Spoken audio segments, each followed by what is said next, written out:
Hello friend, मैं आपका मित्र रूपेन ठाकरे स्वागत करता हूं अपने यूट्यूब चैनल जीएस मंथन 88 पे।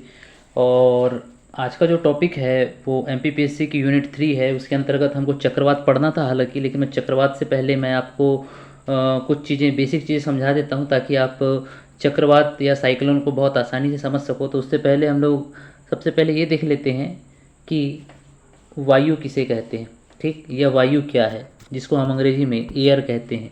ठीक है, तो इस तरीके से यहाँ देख लीजिए, एयर जो है या वायु विभिन्न प्रकार की जो गैसों के जो मिश्रण होते हैं और उसके साथ में जलवाष्प और धूलकण, इन सभी चीज़ों को मिलाने से एयर का निर्माण होता है। ठीक है, या वायु का निर्माण होता है। तो विभिन्न प्रकार की गैसें होती हैं जिसमें कार्बन होता है, नाइट्रोजन होता है, ऑक्सीजन होता है। और याद रखेंगे, हमारी प्रकृति में अगर कोई गैस सबसे ज़्यादा मात्रा में पाई जाती है तो वो है नाइट्रोजन, जिसका परसेंटेज 78 है। मतलब वायु में सर्वाधिक मात्रा में अगर कोई गैस पाई जाती है तो नाइट्रोजन है, जिसका परसेंटेज 78% के आसपास है। और उसके बाद अगर हम लोग देखें तो ऑक्सीजन जो है, जिसको हम O2 से डिनोट करते हैं, ये लगभग 20.5% और मतलब 20.5% और लगभग 21% के आसपास ही बैठती है। और इसके बाद अगर हम लोग बात करें तो कार्बन मात्र 0.007% इसका है। इसके अलावा जलवाष्प है और उसके अलावा धूल के कण हैं। तो इन सबसे मिलकर वायु का निर्माण होता है। ठीक, तो हमारी पृथ्वी को चारों ओर से वायु ने घेरा हुआ है। ये आप लोग पहले से पढ़ते आए हैं, अगर आपने साइंस पढ़ा होगा तो भी, और आपने सोशल साइंस पढ़ा होगा तो भी, उसमें वायु के बारे में दिया हुआ है। ठीक, हालांकि ये बहुत छोटी क्लासों में दिया होता है। तो कुल मिलाकर जो वायु है विभिन्न प्रकार की गैसों का मिश्रण होती है, जिसमें जलवाष्प है, धूलकण है और गैसों के मिश्रण है, सभी इसमें शामिल होते हैं। तो जो जलवाष्प होती है एक्चुअल में ये क्या चीज़ होती है, थोड़ा सा इसको आप लोग देख लेंगे। जो जलवाष्प होती है ये वायु में उपस्थित नमी की मात्रा को ही हम क्या कहते हैं, जलवाष्प कहते हैं। या वायु में उपस्थित जल की मात्रा, इसी को हम जलवाष्प कहते हैं। और जलवाष्प का निर्माण कैसा होता है वो भी हम लोग आगे देखेंगे। और बाकी धूल कण आपने देखे होंगे कि छोटे छोटे पार्टिकल्स जो हैं हवा में ट्रेवल करते हैं, उनको धूल के कण कहते हैं, क्योंकि इनका जो भार होता है बिल्कुल नगण्य होता है। ठीक, और जितनी भी हमारी जो गैसें हैं वो पृथ्वी के निचले भागों में ही पाई जाती हैं, निचले स्थानों में पाई जाती है, क्योंकि इनका भार ज़्यादा होता है, इनकी डेंसिटी ज़्यादा होती है। तो ये ज़्यादा ऊंचाई पे नहीं पाई जाती, कम ऊंचाई पर पाई जाती है। ठीक, तो इस तरीके से आप इसको याद रखेंगे। इसके अलावा हम देख लेते हैं वायु दाब। अभी हमने वायु देखा, वायु का हम लोग दाब देख लेते हैं। वायु द्वारा किसी स्थान पर जो दाब लगाया जाता है उसे हम वायु दाब कहते हैं। वायु, याद इसकी दूसरी परिभाषा ये भी हो सकती है कि वायु द्वारा किसी स्थान के प्रति एकांक क्षेत्रफल पर जो दाब लगाया जाता है उसे वायु दाब कहते हैं। ठीक है, क्योंकि वायु में इतनी सारी चीज़ें पाई जा रही हैं, गैसों का मिश्रण भी है, वायु जलवाष्प भी है, धूल के कण भी है। तो अगर वायु में अगर जलवाष्प है, ठीक है, और इतनी सारी गैसें हैं, तो इसकी क्या होगी, एक विशेषता होगी कि ये हमेशा नीचे बैठने का प्रयास करेगी। अगर जलवाष्प मौजूद है तो क्या होगा, उसका भार बढ़ जाएगा, वायु का भार बढ़ जाएगा, जिसके कारण वो किसी स्थान पर बैठने का प्रयास करेगी और जिस स्थान पर बैठेगी उस पर अपना वो दाब लगाएगी। इस तरीके से हम कह सकते हैं कि वायु द्वारा किसी स्थान विशेष पर या किसी प्रति एकांक क्षेत्रफल पर जो दाब लगाया जाता है उसे हम वायु दाब कहते हैं। ठीक है, और वायु दाब अलग अलग स्थानों पर अलग अलग हो सकता है। तो आपको समझ में आ गया होगा कि वायु क्या है और वायु दाब क्या है। अगर वायु आपसे पूछे तो वायु गैसों का मिश्रण है, उसमें जलवाष्प भी है, उसमें धूल के कण भी हैं। ठीक, तो इन सब से मिलकर काय का निर्माण होता है, आपकी वायु का निर्माण होता है। और गैसें भी बहुत सारी हैं, कार्बन, हाइड्रोजन, नाइट्रोजन, है ना, क्रिप्टॉन है, जिनॉन है, रेडॉन है। तो ये विभिन्न प्रकार की गैसें इसमें उपस्थित होती हैं। ठीक, और वायु द्वारा जब किसी स्थान पे दाब लगाया जाता है तो उसको वायु दाब या अंग्रेजी में उसको एयर प्रेशर कहते हैं। एकदम सिंपल सी बात है। अब यहाँ से थोड़ा सा आगे बढ़ते हैं, हम देखते हैं कि वायु दाब को प्रभावित करने वाले कारक। तो वायु दाब को कौन कौन से कारक प्रभावित करते हैं, आप इस चीज़ को आप लोग समझ लीजिए। तो सबसे पहला चीज़ है तापमान, जिसको हम लोग टेम्परेचर कहते हैं। और एक चीज़ याद रखिएगा कि जहाँ भी तापमान अधिक होगा, याद रखिएगा, जहाँ तापमान अधिक होगा वहाँ वायु दाब कम होगा, और जहाँ तापमान कम होगा वहाँ वायु दाब अधिक होगा। अब इसको कैसे समझेंगे हम लोग? हम इसको ऐसे समझ सकते हैं कि जो वायु ठंडी है, जिसमें पानी की मात्रा या जल की मात्रा या जल वाष्प मौजूद है, वो भारी होगी और वो नीचे बैठने का प्रयास करेगी। याद रखिएगा, ये पृथ्वी ये पृथ्वी की एक सरफेस है, और सभी जगह पृथ्वी को चारों ओर से किसने घेरा है? वायु ने घेरा है। तो पृथ्वी की सतह से लगी हुई भी क्या है? वायु है। ठीक है, तो सबसे पहले कौन गर्म होगा? पृथ्वी गर्म होगी, और पृथ्वी जैसे जैसे गर्म होगी, पृथ्वी की सतह जैसे जैसे गर्म होगी, तो पृथ्वी की सतह की जो सबसे किनारे वाली वायु की परत है वो गर्म होगी, उसके बाद उसके ऊपर वाली परत गर्म होगी, और धीरे धीरे करके हमारा पूरा वायुमंडल गर्म होता है। हमारा वायुमंडल डायरेक्ट गर्म नहीं होता, पहले जो सूर्य का प्रकाश है वो सबसे पहले धरती पर पहुंचता है, पृथ्वी की सतह से पर पड़ता है, और पृथ्वी की सतह सबसे पहले गर्म होती है। पृथ्वी की सतह गर्म होने के बाद में पृथ्वी की सतह से जो वायु की सबसे निचली परत लगी होती है वो सबसे पहले गर्म होती है, और वो फिर एनर्जी का ट्रांसफ़र होता है, धीरे धीरे करके पूरा वायुमंडल हमारा गर्म होता है। ठीक है, और ये चीज़ भी याद रखेंगे, जहाँ पर सूर्य की किरण सीधी पड़ती है वहाँ पर हमेशा टेम्परेचर हाई होगा, और जब टेम्परेचर हाई होगा तो प्रेशर लो होगा, क्योंकि गैस क्या होगी, जो हवा है वो गर्म होकर हल्की होगी, और हल्की होगी तो वो ऊपर उठने का प्रयास करेगी। क्या करेगी? भारी गैस हमेशा नीचे बैठी रहती है, और जब वो गर्म होती है तो वो हल्की होती है, और हल्की होती है तो वो ऊपर की ओर उठने लगती है। ठीक है, तो इस चीज़ को आप लोग याद रखेंगे। तो तापमान, जहाँ भी सूर्य की किरण सीधी पड़ती है वहाँ तापमान हमेशा ज़्यादा होगा, और जहाँ पर सूर्य की किरणें तिरछी पड़ती हैं वहाँ पर तापमान हमेशा तापमान क्या होगा? वहाँ कम होगा। तो तापमान अगर ज़्यादा है तो वायु दाब कम होगा, तापमान कम है तो वायु दाब ज़्यादा होगा। इसको आप लोग बिल्कुल अपने दिमाग में फिक्स कर लीजिएगा, क्योंकि इन दोनों के बीच में इन्वर्सली रिलेशन होता है। अगर आप एक को बढ़ाओगे तो दूसरा ऑटोमेटिक घट जाएगा। ठीक है, टेम्परेचर निर्भर करेगा सूर्य की स्थिति पर। मैंने एक अलग से पॉइंट यहाँ आपको लिख के भी रखा हुआ है। टेम्परेचर किस पर निर्भर करेगा? सूर्य की स्थिति पर। सूर्य की किरण जहाँ सीधी पड़ेगी टेम्परेचर ज़्यादा होगा तो प्रेशर लो हो जाएगा, और जहाँ सूर्य की किरण तिरछी पड़ेगी तो टेम्परेचर लो हो जाएगा और प्रेशर वहाँ पर हाई हो जाएगा। और यहाँ प्रेशर की बात हो रही है, एटमॉस्फेरिक प्रेशर, मतलब वायुमंडली दाब या वायु दाब की बात हो रही है। अब यहाँ से हम थोड़ा सा ऊपर चलते हैं। यहाँ पर कुछ चित्रों के माध्यम से मैंने आपको समझाने का प्रयास किया हुआ है।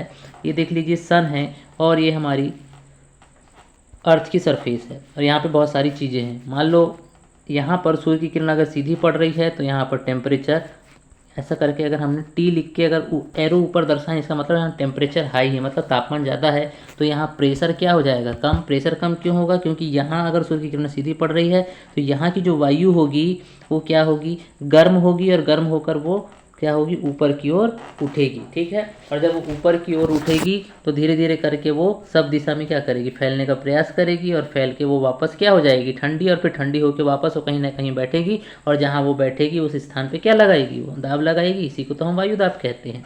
यानी हवा का ऊपर उठना, फिर फैलना, फैलने के बाद नीचे बैठना, ये एक सर्कल बन जाता है। ठीक, इसी को ही हम वायु दाब कहते हैं। जहाँ हवा उठी वहाँ पर, यानी किसके कारण ऊपर उठ रही है वो? वहाँ पर एनर्जी, और कौन सी एनर्जी? हीट एनर्जी, यानी गर्मी के कारण या तापमान के कारण हवा क्या करती है? हल्की होती है, यानी गर्म होती है, फिर हल्की होती है, ऊपर उठती है, धीरे धीरे करके वो बहुत ऊंचाई पकड़ती है। ऊंचाई पकड़ने के बाद जैसे जैसे ऊपर जाती है तो क्या होता है? टेम्परेचर गिरता है। टेम्परेचर गिरने के कारण हवा क्या होती है? चारों तरफ फैलती है, फैलकर ठंडी होती है, और ठंडी होकर फिर पुनः नीचे बैठने का प्रयास करती है। इस चीज़ को आप लोग याद रखेंगे। इसी चीज़ को हमने चित्र के माध्यम से समझाया। देख लीजिए, जहाँ सूर्य की किरण तिरछी पड़ रही है वहाँ पर क्या स्थिति है? यहाँ पर जहाँ पर सूर्य की किरण तिरछी पड़ेगी यहाँ पर टेम्परेचर लो हो जाएगा, तो प्रेशर क्या होगा? हाई होगा। ठीक, और हम हवा हमेशा हाई प्रेशर से लो प्रेशर की ओर चलती है। इस चीज़ को आप लोग हमेशा याद रखेंगे। यानी हवा उच्च दाब से निम्न दाब की ओर चलती है, मतलब जहाँ दाब ज़्यादा होगा और जहाँ दाब कम होगा। अब यहाँ बताइए हवा किधर से किधर चलेगी? यहाँ, क्योंकि यहाँ टेम्परेचर कम है तो प्रेशर लो है, यहाँ टेम्परेचर यहाँ लो है तो क्या होगा? प्रेशर हाई है। यहाँ टेम्परेचर हाई है तो प्रेशर लो है, तो यहाँ पर प्रेशर हाई होने के कारण हवा अब इधर से इधर इस खाली स्थान को भरने के लिए चलेगी। इस प्रकार एक चक्र का निर्माण हो जाएगा। इसको वायु चक्र भी हम लोग कहते हैं। अब यहाँ पर देख लीजिए, यहाँ पर हमने दूसरा भी चित्र बनाया है, उसके माध्यम से समझाने का प्रयास किया है। ये पृथ्वी की सरफेस है ना। सूर्य की किरण सीधी पड़ी, यहाँ की हवा गर्म हुई, ऊपर उठी और ये सब दिशा में फैलने का प्रयास करी, ऊपर उठी फैलने का प्रयास करी, फिर जाके ये बैठेगी कहीं ना कहीं, है ना, और यहाँ से फिर ये वापस इस खाली स्थान को भरने के लिए चलेगी ऐसी। तो एक चक्र का निर्माण भी हो जाएगा। ठीक है, इस चीज़ को शायद आप लोग बहुत अच्छी तरीके से समझ गए होंगे। ठीक है, और क्या होता है इस चीज़ को भी आप याद रखना कि अगर टेम्परेचर बढ़ता है तो क्या होगा, डेंसिटी ऑटोमेटिक क्या हो जाएगी, घट जाएगी, क्योंकि अणु एक दूसरे से क्या होंगे, दूर दूर भागने लगेंगे, तो डेंसिटी क्या हो जाएगी, कम। किसकी, हवा की डेंसिटी। और हवा एक पैकेट या बंडल के रूप में पाई जाती है, आप इसको भी ध्यान रखिएगा। हवाओं के छोटे छोटे बंडल या पैकेट होते हैं और हवा परतों के रूप में पाई जाती है। अब तीसरी चीज़ यहाँ पे एक और चित्र के माध्यम से हमने समझाया है कि वायु दाब, ये दिख रहा है, वायु द्वारा किसी स्थान पर, सॉरी यहाँ देख लीजिए, ये बना हुआ है चित्र, है ना। एक मिनट, ये आपको पिक्चर दिख रहा है, थोड़ा नीचे आ जाते हैं। हाँ, ये एयर का पैकेट है, ठीक, और ये किसी स्थान पे क्या कर रहा है, दाब डाल रहा है, इसी को हम वायु दाब कह रहे हैं। और सभी तरफ से दाब बराबर होता है, याद रखिएगा। हम पृथ्वी पर विचरण करने वाले मनुष्य हैं और हवा अगर हमारे ऊपर किसी एक तरफ से अगर दबाव डालती तो हम हवा के दबाने से चिपट जाते, मर जाते। ठीक है, लेकिन हवा जो है या जो वायु है, ये चारों तरफ से हमारे शरीर के ऊपर क्या लगाती, दाब लगाती है। इसलिए जब चारों तरफ से हवाएं एक दूसरे पर दाब डालती हैं या दबाव लगाती हैं तो एक शक्ति का संतुलन बन जाता है, मतलब उनके बीच में क्या हो जाता है, संतुलन की स्थिति उत्पन्न हो जाती है, जिसके कारण हम जो है हवाओं से दबने से या कुचलने से बच सकते हैं या बच जाते हैं। बच सकते हैं क्या, बचते ही हैं, क्योंकि देख लीजिए चित्र के माध्यम से बताया गया, चारों तरफ से हवा आ रही है, हवाओं का संतुलन बन रहा है, मतलब वायुदाब समान बना रहता है और हम संतुलन की अवस्था में रहते हैं। ठीक, फिर दूसरी चीज़ क्या होती है कि मानव के शरीर के अंदर पाया जाता है रक्त, और रक्त होता है गर्म। तो जो रक्त है वो भी हमारे शरीर के बाहर की ओर दबाव लगाता है, मतलब जो रक्त होता है, रक्त बहता है ऐसा, और ये क्या करता है, हमारे शरीर की दीवारों के ऊपर क्या लगाता है, दाब डालता है, मतलब ये अंदर से बाहर की ओर दबाव लगा रहा है और बाहर का वायु दाब बाहर से अंदर की ओर दबाव लगा रहा है। तो इन दोनों के कारण भी क्या हो जाता है, संतुलन की स्थिति उत्पन्न हो जाती है। एक तो हवाओं का चारों तरफ से संतुलन बन रहा है, चारों तरफ से हवाएं दबा रही हैं तो संतुलन की स्थिति में आ जा रही हैं। ऊपर से मानवीय रक्त अंदर से बाहर की तरफ शरीर पर दाब लगाता है, और दूसरा जो वायु होती है वो चारों तरफ से दाब लगाती है। तो कुल मिला के सारी चीज़ें संतुलन की स्थिति में आ जाती हैं। अब यहाँ से हम थोड़ा सा आगे बढ़ते हैं और चीज़ों को समझने का प्रयास करते हैं। ऊंचाई, जैसे जैसे हम ऊंचाई में जाते हैं, है ना, क्योंकि हम क्या पढ़ रहे हैं अभी पूरे इसमें, अभी हम पढ़ रहे हैं कि किसको प्रभावित करने वाले कारक, वायु दाब को प्रभावित करने वाले कारक। सबसे पहले हमने क्या देखा, तापमान देखा, तापमान के विषय में देखा, और तापमान से रिलेटेड बहुत सारी चीज़ों को हमने देखा। उसके बाद में हम दूसरा देख रहे हैं ऊंचाई। ऊंचाई का क्या प्रभाव पड़ता है, याद रखिएगा, जैसे जैसे हम ऊंचाई की ओर जाते हैं, याद रखिएगा, इस चित्र के माध्यम से थोड़ा सा समझने का प्रयास हम लोग करेंगे।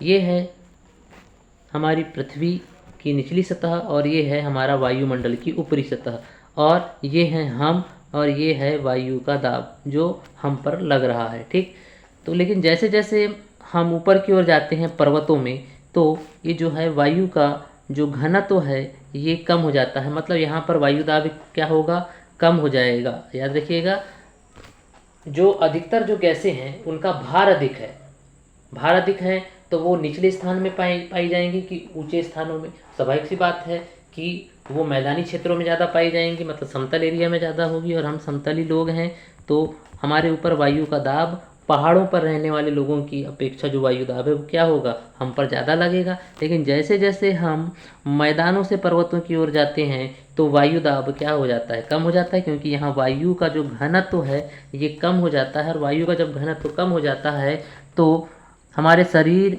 के अंदर का जो दाब होता है वो ज़्यादा हो जाता है और शरीर के बाहर का जो दाब हो जाता है कम हो जाता है। इसी कारण ऊंचाई में जाने पर हमारे शरीर के अलग अलग भागों से खून निकलता है, जैसे नाक से और शरीर के अन्य जगह से ब्लड निकलने की जो स्थिति आती है वो किस कारण से आता है कि वहाँ पर ऊंचाई में जाने पर क्या हो जाता है, वायुदाब कम हो जाता है। और ऊंचाई में जाने पर क्या होता है, ऑक्सीजन की भी कमी होती है, इसी कारण जो है सांस लेने में दिक्कत होती है और चक्कर आते हैं और दम घुटने जैसी स्थिति हमको महसूस होती है।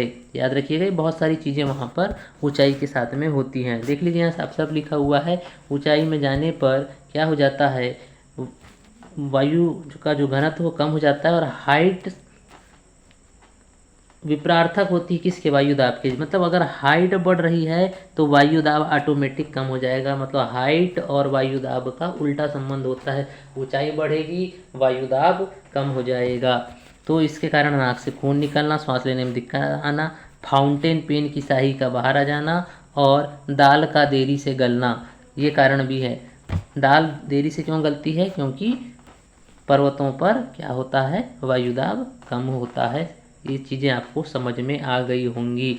मैदानी क्षेत्रों में वायु दाब अधिक होता है क्योंकि वायुओं का घनत्व अधिक होता है। घनत्व क्यों ज़्यादा होता है, क्योंकि अधिकतर गैसें भारी होती हैं और वो भारी होने के कारण नीचे बैठती हैं, लेकिन जैसे जैसे ऊंचाई में जाते हैं तो हमारा जो वायुमंडल है या वायु जो है वो विरल हो जाती है, जिसके कारण वायुदाब घट जाता है। और जब वायुदाब घटता है तो बहुत सारी समस्याएं हमको देखने को मिलती हैं। इस चीज़ को आप लोग याद रखेंगे। इसके अलावा हम लोग देख लेते हैं आर्द्रता। आर्द्रता मतलब होता है ह्यूमिडिटी, मतलब वायु में उपस्थित नमी की मात्रा। वायु में उपस्थित नमी की मात्रा ये समानुपाती होता है एयर प्रेशर की। मतलब वायु में अगर नमी मौजूद है तो वो वायु कैसी होगी, वायु में अगर नमी है, जल के कण मौजूद हैं या जलवाष्प मौजूद है तो वो उसका भार सामान्य वायु की तुलना में कैसा होगा, ज़्यादा होगा। मतलब वो वायु भारी होगी जिसमें नमी की मात्रा है, मतलब जलवाष्प मौजूद है। और वो जब उसमें जब जलवाष्प मौजूद है तो वो हमेशा क्या करेगी, नीचे बैठने का प्रयास करेगी, दबाव डालेगी।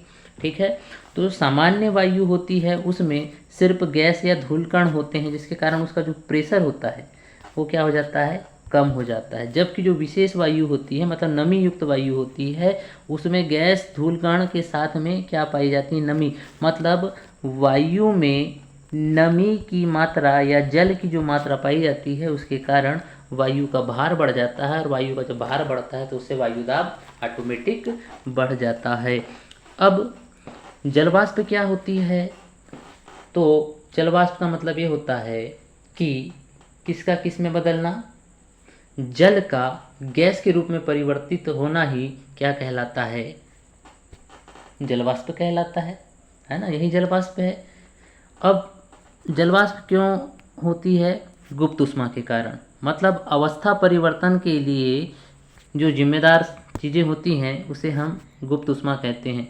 मतलब वह ऊष्मा जो अवस्था परिवर्तन के लिए जिम्मेदार होती है गुप्त ऊष्मा कहते हैं, है ना उसको।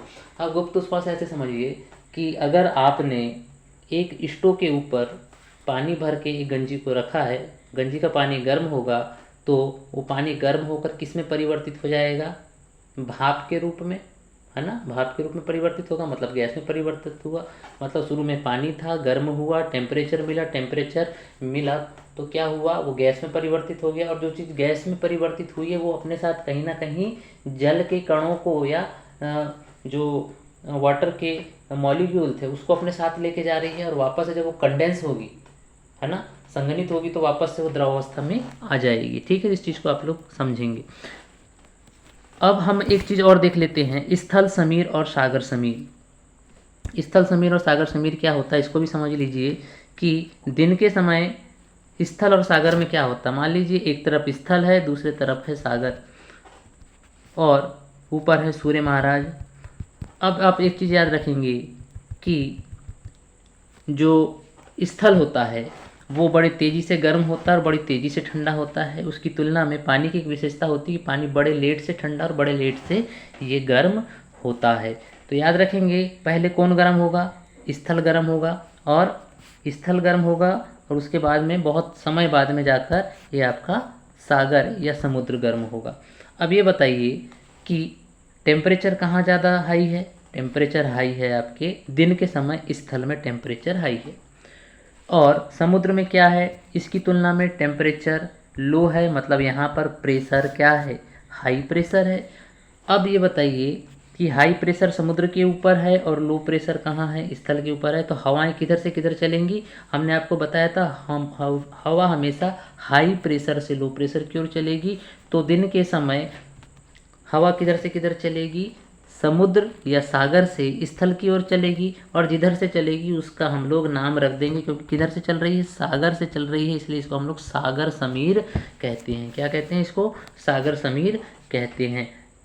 लेकिन जैसे ही रात होगी, मतलब सूर्य महाराज गायब हो जाएंगे, तो दिन के समय क्या होगा, दिन के समय क्या हुआ कि पृथ्वी बहुत मतलब स्थल जल्दी गर्म हुआ, समुद्र लेट से गर्म हुआ। लेकिन रात के समय क्या होगा कि जितने तेज़ी से स्थल गर्म हुआ था उतने तेज़ी से ठंडा भी हो जाएगा। लेकिन पानी की एक विशेषता होती है, सागर की या समुद्र की एक विशेषता होती है कि वो बहुत लेट गति से ठंडा होता है।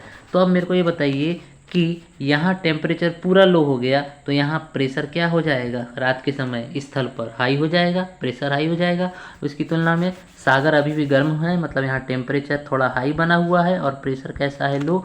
अब रात को हवा मतलब स्थल भाग से समुद्र भाग की ओर चलेगी, तो रात को क्या चलता है, स्थल समीर चलती है, और दिन के समय सागर समीर चलती है। ये बात आपको समझ में आ गई होगी, ऐसी मैं आशा करता हूँ। इसके अलावा एक और नियम है जो वायुदाब को क्या करता है, प्रभावित करता है, ये है फेरल का नियम।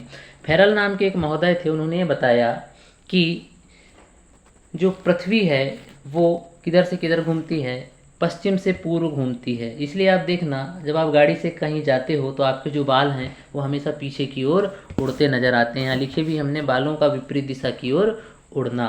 तो ये चीज़ें हैं। तो जब जो वायु है वो क्या होगा, एक्चुअल में जो पृथ्वी है ये घूम किधर से किधर रही है, पश्चिम से पूर्व घूम रही है। लेकिन यहाँ पर जो हवा है वो विपरीत दिशा में घूमेगी, मतलब पृथ्वी की विपरीत दिशा में हवा घूमेगी। अगर मान लो एक गेंद है, हम उसको इस दिशा में घुमाएं और इसके ऊपर सिक्का रख दें, तो गेंद इस दिशा में घूमेगी और सिक्का विपरीत दिशा में जाके गिरेगा। वही स्थिति पृथ्वी में भी होती है कि पृथ्वी पर उपस्थित हवाएं पृथ्वी की घूर्णन की विपरीत दिशा में मुड़ जाती हैं, जिसके कारण वायुदाब प्रभावित होता है। तो इस चीज़ को आप लोग समझ जाएंगे। तो याद रखिएगा, फेरल के नियम के अनुसार उत्तरी गोलार्ध में हवाएं हमेशा अपने दाईं ओर मुड़ती हैं, जबकि दक्षिणी गोलार्ध में हवाएं अपने बाहिने ओर मुड़ती हैं। ये फेरल का नियम है, और फेरल के नियम के अनुसार ये जो फेरल का नियम है यह भी वायुदाब को प्रभावित करता है। और याद रखेंगे, जैसे जैसे हम ऊपर अक्षांशों में बढ़ेंगे, मतलब 0 डिग्री से जैसे जैसे हम ऊपर जाएंगे, वहाँ पर उच्च अक्षांशों में टेम्परेचर क्या हो जाएगा, एकदम हाई हो जाएगा, क्योंकि वहाँ पर सूर्य की किरणें तिरछी पड़ेंगी, और तिरछी पड़ने के कारण वहाँ टेम्परेचर या तापमान एकदम कम हो जाएगा, और वहाँ हवाएं ठंडी हो जाएंगी, भारी हो जाएंगी, इसलिए वहाँ वायुदाब अधिक होगा। लेकिन विषुवतीय क्षेत्रों में साल भर सूर्य की किरणें सीधी पड़ती हैं, परपेंडिकुलर पड़ती हैं, इस कारण वहाँ टेम्परेचर बहुत ज़्यादा हाई होता है और प्रेशर एकदम लो हो जाता है, क्योंकि हवाएं गर्म होकर सीधे ऊपर उठने का प्रयास करती हैं। तो इस तरीके का आज का एक छोटा सा प्रयास था। मिलते हैं फिर नेक्स्ट वीडियो में। जय हिंद, जय भारत।